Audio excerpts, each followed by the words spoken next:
terjadi perpaduan antara dua hal yang dahsyat, itu membersihkan hati.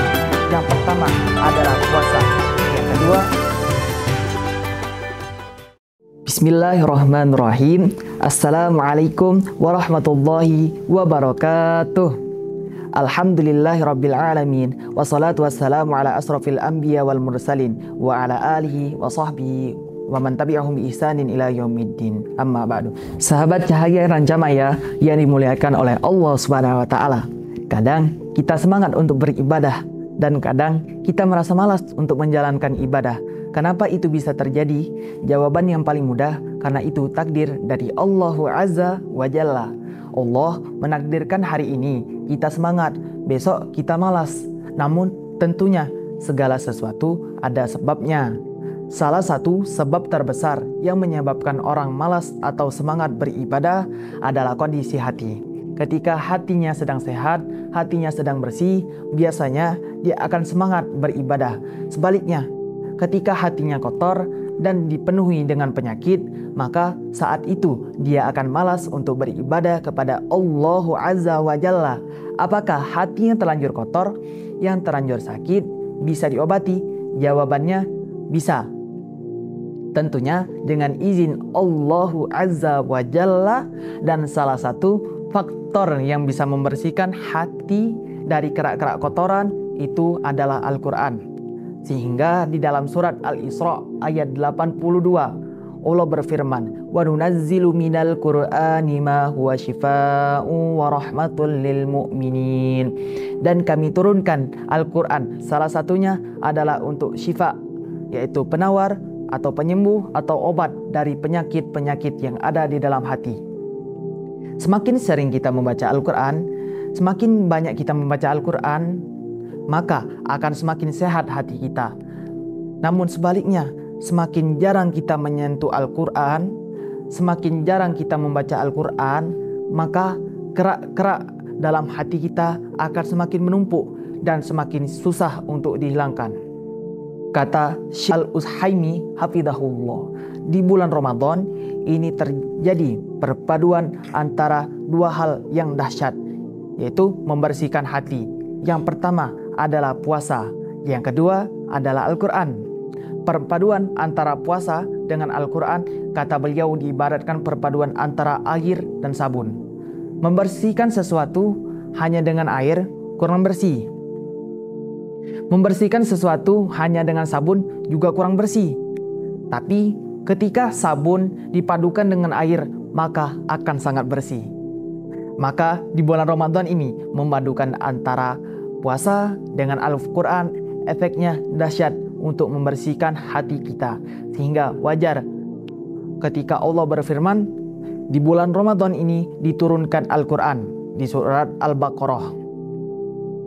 Dipadukan antara puasa dan Al-Quran, maka kita akan bikin target. Paling minimal untuk membaca Al-Quran adalah sekali khotam. Jadi kalau sudah di bawah 1 kali khatam, itu sudah di bawah minimal. Syukur-syukur bisa 2 kali atau 3 kali.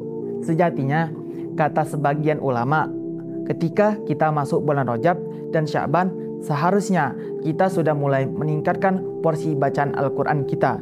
Jadi bukan hanya 1 juz kalau sudah masuk bulan Rajab dan Sya'ban, tapi minimal 2 juz dalam sebulan.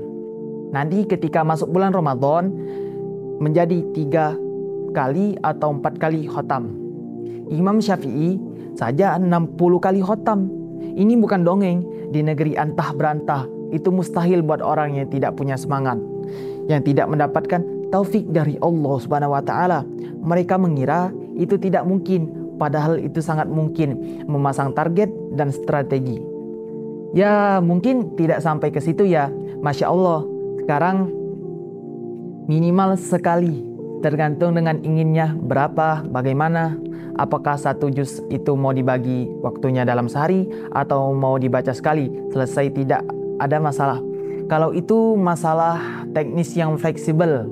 Ada orang yang lebih suka baca sekali duduk 1 juz.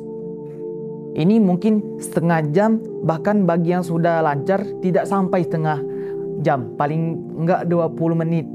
Kalau yang pertengahan mungkin setengah jam. Kalau yang masih terbata-bata, mungkin 1 jam. Ada sebagian orang yang lebih suka sekali duduk langsung selesai. Ini tidak masalah. Ada yang lebih suka dibagi-bagi. Misalnya sekarang baca 1/4 juz, baca 1/4 juz, nanti membaca 1/4 juz, tidak masalah. Ada juga yang membagi dengan waktu sholat. Sekali sholat membaca 2 lembar. Maka kalau 5 kali sholat berarti 2 kali 5 dong. 2 kali 10. 2 kali 5 yang hasilnya 10 lembar. Ini sama dengan 1 juz. Kalau ingin membacanya 20 halaman dalam 1 hari. Berarti sekali sholat membaca 4 halaman. Terserah mau dibaca sebelum sholat atau setelah sholat 1 halaman. Ini fleksibel, intinya minimal kita menghatamkan 1 kali dalam 1 bulan.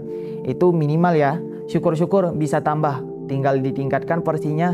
Kalau ingin khotam sekali itu berarti setiap waktu sholat 2 lembar. Berarti nanti kalau ingin 2 kali khotam berarti 4 lembar dalam sholatnya. Kalau ingin 4 kali khotam berarti 8 lembar dalam sekali sholatnya. Jadi pasang target. Semakin banyak ayat Al-Quran yang kita baca, maka akan semakin bersih hati kita. Semakin sedikit dan jarang kita membaca Al-Quran, maka hati kita akan semakin kotor, semakin menumpuk kerak-kerak yang ada di hati kita. Mudah-mudahan kita ditolong oleh Allah Subhanahu wa Ta'ala untuk memanfaatkan bulan Ramadan guna membersihkan hati kita yang mungkin sudah terlanjur kotor. Tidak ada kata terlambat untuk memulai, tidak ada kata terlambat untuk memperbaiki diri. Mungkin ini saja yang bisa saya sampaikan. Wabillahi taufiqil wal hidayah, waridho wal hidayah. Wassalamualaikum warahmatullahi wabarakatuh.